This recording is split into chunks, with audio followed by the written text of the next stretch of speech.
After battling for 6 years to regain control of her music catalog, Taylor Swift achieved the impossible victory she had dreamed of, and when she decided to share this life-changing news with Travis Kelce, the intimate conversation that followed would become one of their most vulnerable and profound moments together, revealing depths of their relationship that no public appearance had ever shown. The evening of May 15, 2025, found Travis Kelce in his typical post-practice routine in Kansas City, lounging comfortably on his couch with gaming headset positioned over his ears, deeply engaged in a Call of Duty session with his teammates after the Chiefs had finished their mandatory mini-camp session earlier that day. This quiet time serving as his essential transition from the high-intensity world of professional football to the peaceful sanctuary of his home, though he had no idea this seemingly routine Tuesday night was about to transform into one of the most meaningful evenings of his entire life. Through his headset came his teammate's voice asking if he remained connected to their gaming session, but Travis found his attention pulled away by something occurring in the physical world around him, specifically a gentle but persistent knocking sound at his front door that differed from the usual doorbell chime, creating an actual rhythmic tapping that instantly caused his pulse to accelerate for reasons he couldn't fully understand or explain. Travis immediately paused his game in the middle of active play, removing his headset and informing his gaming buddies that he needed to leave without providing any detailed explanation, because something about this particular knock felt distinctly different from ordinary visits, carrying an urgency that remained controlled, an excitement that stayed measured, the type of knock that seemed to hold the promise of life-altering news within its gentle but insistent rhythm. Upon opening his door, Travis discovered Taylor standing on his doorstep and instantly recognized that something monumentally significant had taken place, her eyes showing evidence of recent tears with their red-rimmed appearance, but simultaneously radiating an energy and vitality he had never previously witnessed from her, giving her the appearance of someone who had just received information that fundamentally transformed their entire worldview, embodying a remarkable combination of vulnerability and strength that seemed nearly impossible for one person to display simultaneously. Her attempt at casual greeting consisted of a simple hey, but her voice betrayed her emotional state through its obvious trembling quality, and when she asked permission to enter his home, Travis immediately stepped aside while carefully studying her facial expression with the same focused intensity he typically reserved for analyzing opposing team defensive strategies. Because during their 2-year relationship, he had developed the ability to read her various moods like a thoroughly studied playbook, recognizing that this particular expression represented neither sadness nor stress, but something entirely different and infinitely more significant. Taylor walked into his living room space, moved toward the large window, then pivoted to face him directly while taking a deliberate deep breath in her attempt to regain her composure. But the events that unfolded next would create a level of shock for Travis that exceeded any touchdown he had ever scored throughout his professional football career. She began speaking with what she intended as nonchalant delivery, but failed completely in maintaining that casual tone, explaining that she had received an important phone call from her mother earlier that day, while Travis waited in anticipation with every muscle in his body tensed and alert, observing her internal struggle to maintain emotional control while preparing to deliver whatever earth-shattering news she had obviously rehearsed during her journey to his house. When Travis gently encouraged her to continue sharing, Taylor's voice developed a noticeable crack as she momentarily resembled the teenage girl who had initially signed away her creative rights to the music industry many years earlier, and then she spoke the words that would impact Travis with the force of a speeding freight train when she revealed that her mother had said, "You got your music," causing Travis to feel his knees literally weaken under the overwhelming weight of those 5 simple but powerful words. Throughout 6 long years, Taylor had maintained an exhausting and consuming battle to obtain ownership of her master recordings,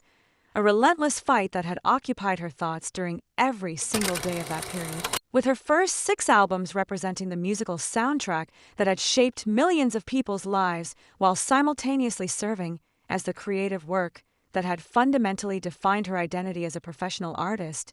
yet these invaluable recordings had been sold away from her possession not just once but on 2 separate devastating occasions, creating persistent, intrusive thoughts that tormented her during every waking moment like an emotional wound that refused to properly heal or close. The general public lacked understanding of the complete scope and significance of what this phone call truly represented. The intimate details that Taylor had shared with Travis during their quietest 3 a.m. conversations, but had never revealed to the outside world, because this prolonged battle extended far beyond simple business transactions or financial considerations, or even questions of artistic control, instead representing the story of a 15-year-old girl who had unknowingly signed away her creative future before she possessed the maturity and experience to comprehend the enormous magnitude of what she was surrendering. The story of a woman who had spent her entire adult life receiving constant reminders that her most personal diary entries transformed into songs did not legally belong to her. The story of countless sleepless nights spent wondering whether she would ever truly own her authentic self. Anyone who has experienced the frustration of lacking control over something that should rightfully belong to them will understand why the events that followed demonstrate the incredible power that comes from refusing to surrender hope. Travis whispered her name while moving closer to her position, his voice carrying unexpected emotional weight, and that moment marked when Taylor's composure completely disintegrated, not in any graceful or cinematic manner but utterly and thoroughly, her carefully maintained self-control shattering like fragile glass, striking solid concrete, as she didn't simply cry but collapsed entirely, her legs failing to support her weight as she struck his living room floor with the impact of dead weight, producing sobs of an intensity that Travis had never witnessed from any human being throughout his entire life experience. He positioned himself beside her within seconds, his impressive 6'5" frame folding protectively around her trembling form as she shook with the accumulated force of 6 years' worth of frustration,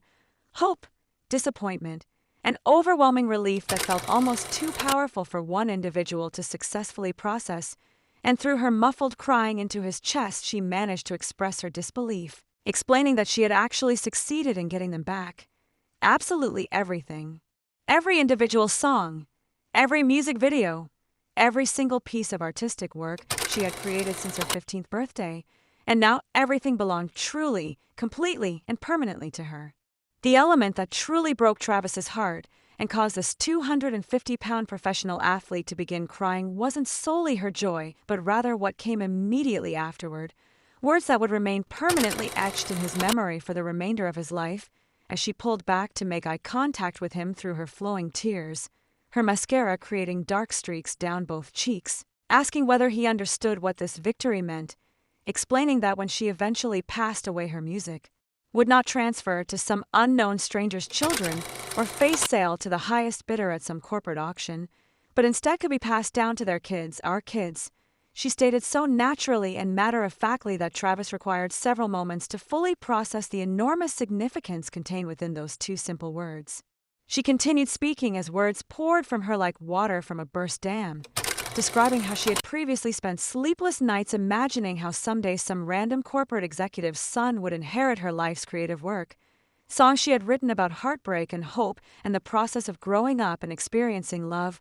songs she had specifically written about Travis himself. And as she gently touched his face with hands that continued trembling, she emphasized repeatedly that now these creations belonged to her, really, completely, and forever hers without question or limitation. Travis had previously observed Taylor during her strongest moments, commanding massive stadiums filled with 80,000 enthusiastic people, successfully confronting powerful music industry executives who attempted to destroy her spirit, managing international fame with remarkable grace and unwavering strength, but he had never seen her display this level of vulnerability, this pure and radiant happiness, this genuine freedom from the burdens that had weighed heavily upon her for so many years. Understanding the true significance of that particular moment requires recognizing why it possessed so much more power than any victory celebration or public party could ever achieve, because Taylor Swift had just accomplished something that most professional artists never even attempt,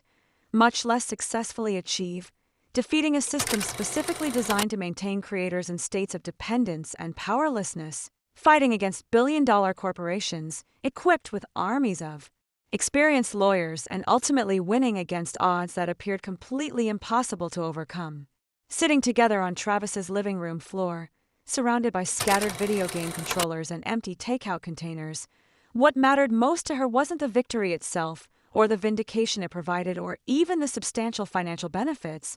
but rather the future she could finally envision without constant fear and anxiety.